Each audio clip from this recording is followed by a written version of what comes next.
Good morning. আজকে বানাবো chowmein. আজকে রুটি বানাবো না। তো দেখো, চাউটাকে একটু ছোট করে আমি ভেঙে নিয়েছি। আর লাগবে ডিম, আর লাগবে কিছু সবজি, ক্যাপসিকাম, বিনস আর গাজর।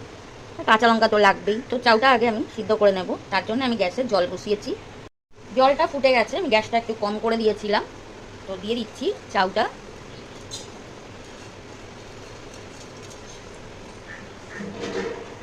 তো দেখো, চাউটা ফুটছে, আমি অল্প একটু নুন দিয়ে দেবো।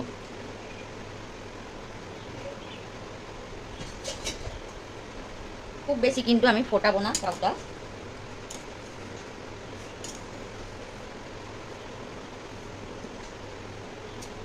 একটু ফুটলেই আমি নামিয়ে নেব। তো দেখো হয়ে এসছে। এবার আমি এর জলটা ঝরিয়ে নেব। গ্যাসে বসিয়েছি কড়া, আর এর মধ্যে দিয়েছি অল্প সাদা তেল। দুটো ডিম আমি ভেঙে নিয়েছি, আগে ডিমটা ভুজিয়া করে নেব। তো দিয়ে দিচ্ছি ডিমটা, আর এর মধ্যে দেবো অল্প নুন। ডিমটাকে এবার একটু ভুজিয়া করে নেব।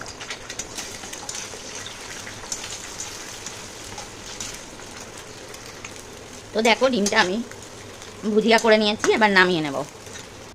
কড়াই দিয়েছি আরও একটু সাদা তেল। এবার দিয়ে দেবো বিনস আর গাজরগুলো, যেন এটা একটু সিদ্ধ হতে দেরি হয়।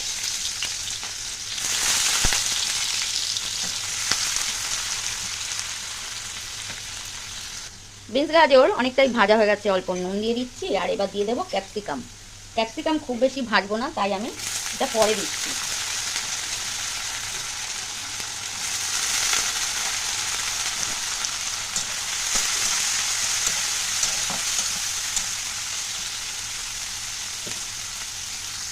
তো এবার দিয়ে দেবো চাউমিন আর এই ডিমটা। তো চাউটা দিয়েছি আমি হাত দিয়ে।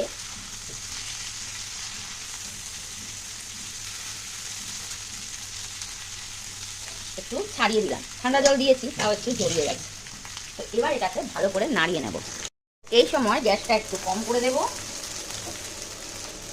আর দুটো আমি খুন্তি দিয়ে নাড়াবো, দোকানের মতো। আর বেশি জড়িয়ে গেলে একটু কিন্তু এর মধ্যে জল দিতে পারো।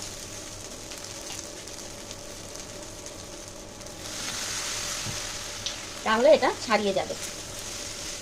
একটু আস্তে আস্তে নাড়াতে হবে, কেন জায়গা ছোট। তো ভিডিও যদি ভালো লাগে লাইক করবেন, শেয়ার করবেন, সাবস্ক্রাইব করবেন নতুন ভিডিও পাওয়ার জন্য। আর এই চাউটা কিন্তু দারুণ হবে খেতে। তো আমি এবার দেবো অল্প সয়া সস আর অল্প ভিনিগার।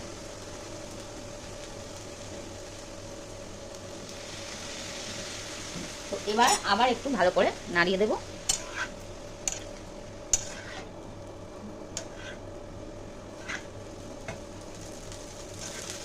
তো দেখো দেখতে কেমন হচ্ছে, খুব ভালো হয়েছে, খেতেও কিন্তু দারুণ হবে। তো এইভাবে আমি এবার নাড়িয়ে একটু আর নামিয়ে নেব। একদম রেডি। তো আমি যেভাবে চাউটা নাড়াচ্ছি, তোমরাও এইভাবে চাউটাকে ঘরে তৈরি করবে, দারুণ হয়। দেখো বেশ ভালোভাবে সব মিলেমিশে গেছে। তো এবার আমি নামিয়ে দিচ্ছি।